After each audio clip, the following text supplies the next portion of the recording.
Okay, we are here in game 2. Let's see how it okay.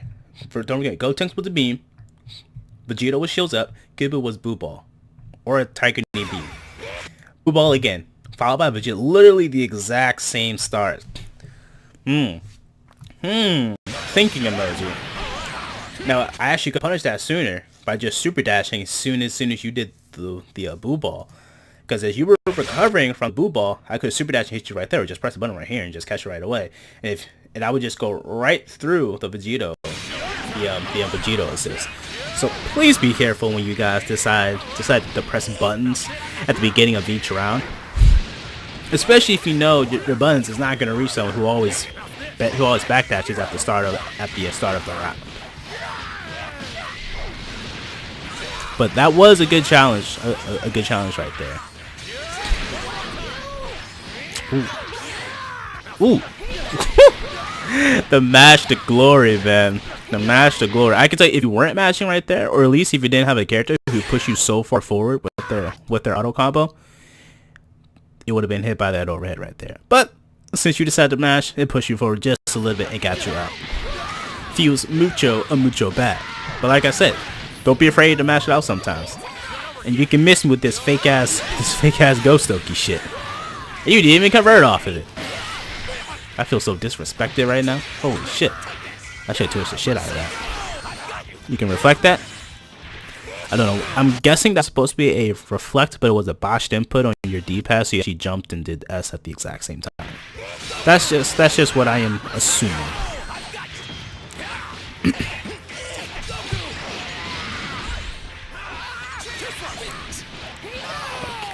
Okay, what do you do? Okay. So you don't always have to use the EX machine gun punch, especially when you have assists ready and able. You have Vegito's assist and Kid Boo's assist was almost up. You didn't have to use the EX machine gun fist. You could have just done the light machine gun fist and call in Vegito as a cover up, and then just keep on the pressure that way. Do you notice how I play with Trunks, especially against someone like Wesson, who will try to sit back and throw beams and key blasts all day? Instead of stopping really close to him right here, I just said, fuck it, I'm going back to full screen. Because no one on this team can really compete with Trunks or Goku full screen. Gotenks comes close, but he can't do it that well. The only thing he has is the beam. And any key blast he tries to throw, because his jumping key blast is really strong, it'll just get eaten up by the Trunks change the future.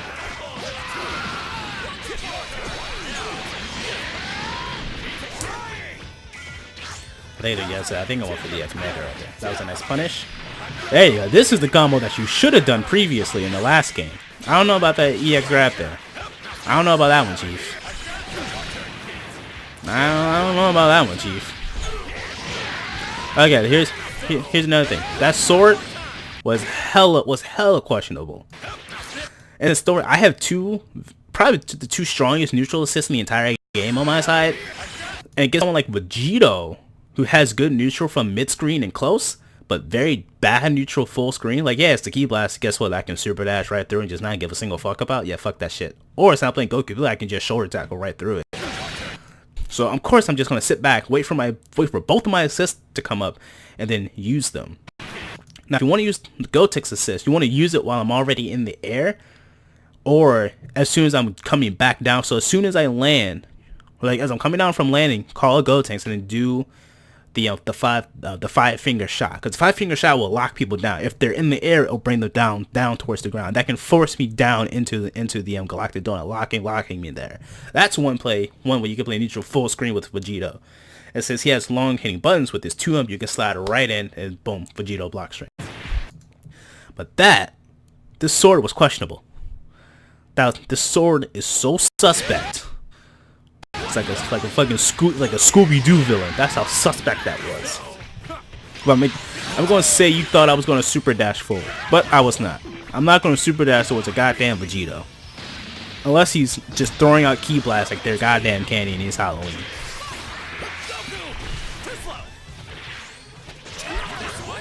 There you go. Candy bean. I think you did another raw candy bean. Yeah, you did. I think you did like 3 or 4 candy beans. Very nice. If you want to use a boot ball after any sort of air to air, always use EX. Don't just do a regular boot ball. The EX, you probably would have caught me right there with that start. But I think that was medium because the start was a little bit slower. And that's okay. So this is another tactic you can use. It's fine with doing with someone like Kid Buu.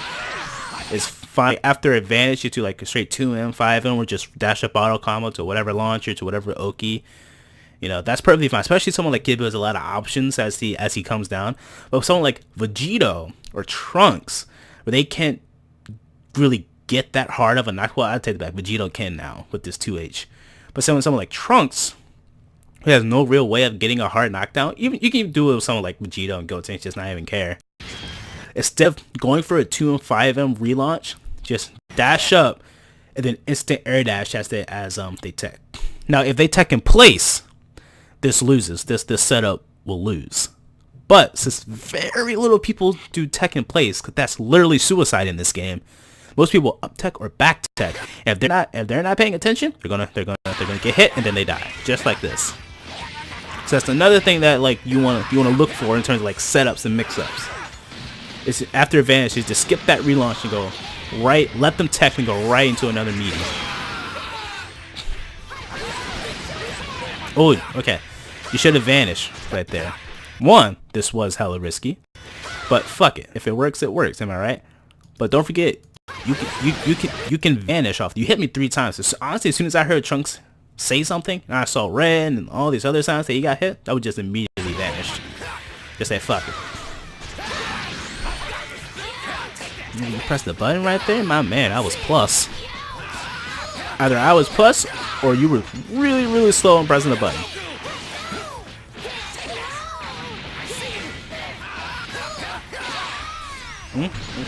Okay, so this is a bit of an advance. Well, it's not really advanced. It's literally just like a timing thing. But it's what I want everybody to start figuring out how to do. It's called the fuzzy guard. Now we know fuzzy overheads, you know, fuzzy setups, but don't forget about the fuzzy guard. So pretty much it's literally just holding back and then just going to down back. So pretty much what it'll do, so get used to the timing. So set the dummy to instant overhead. So pick someone with the 2L, a low hitting 2L. Set the dummy to instant overhead heavy for recording 1. For recording 2, instant overhead medium light. And then recording 3, instant overhead medium into a low hitting 2L. Now, the fuzzy guard is where you can guard all overheads while still blocking low, because it's pretty much a set time window where they're going to be in the air. So they're going to be in the air for a set time, no matter what. So I did do the double overhead, but even if I did the single overhead, just went medium into a 2L, you would still block the overhead and then block low. It's a really weird thing to say, but once you start to see it in practice, you'll start to understand it a lot more. It's a very powerful defensive tactic, and it stops a lot of fake shit in this game, which is why Gotenks is very strong, but you can block a lot of his mix-ups with the fuzzy guard. Remember what I talked about last time? How we talked about this exact same situation right here. Shields up, but look what I'm doing. I never go aggressive at the start. Very rarely do I do it at the start of a round. I always go back. I want to create space. I'm playing characters who work with space. You're playing a character who works without space. You want to get right here. You want to stay right here to right here. I want to keep you at this distance right here. So going shields up, not the smartest move here. Because what if I decide to not backdash? What if I just jump back the instant air dash forward? Or what if I just did a slight wall pack? What if I just fucking stood there? That would have been a full 2-in punch. If I was good at Trunks, that would have been TOD, and then you would have been dead. And then you do it again? Okay. So don't forget, I heard you say, what the fuck in the call. Don't forget, you're throwing a weak key blast. I'm throwing out a fucking beam. Beams beat key blast. So you lose once, I should have vanished. I said to fucking do it again. And you did it again. Then I vanished that time. Those were some suspect neutral plays with the shields up round. There's no reason to do shields up round start. I understand you play online, and that's what a lot of people do online. They'll come out the gate swinging, but I don't play online like that. I play offline. I'm gonna sit back and let you do shields up, and then catch you on whiff. Now, I did like this potential mix-up. I'm guessing it was an input error, but if you're in sparking and you hit someone with a neutral overhead, you can air dash into light to get the full conversion, or better, vanish, hold the vanish, heavy, light 2M, 5M, then whatever B&B that you want to do. Or with Vegito, you can do 6M. This is more so better if I block. If I block the 6M, you air dash, light key blast sword, or light sword key blast, and then vanish, and then like vanish, hold the vanish, heavy, light sword key blast, and then boom, more pressure. Just keep looping that shit. So don't forget, in sparking, you can cancel whatever it is you're doing into an instant air dash or some sort of air move. So you can just keep up that overhead. There's a bunch of overheads which you can just block high, but eventually, since there's so many things going on at once, eventually they're gonna try to press a button to get out, and that's what Vegito thrives off of. He's not just got mix, he just got pure pressure. Eventually, they're going to press a button. And sparking, you can take advantage of that big time. So look into Vegito's sparking pressure. A lot of it is air dash, buttons, key blast, sword, or sword key blast. I forgot which order it is exactly. But definitely that's something to look into. Now we're gonna move to the final game, in game number 3.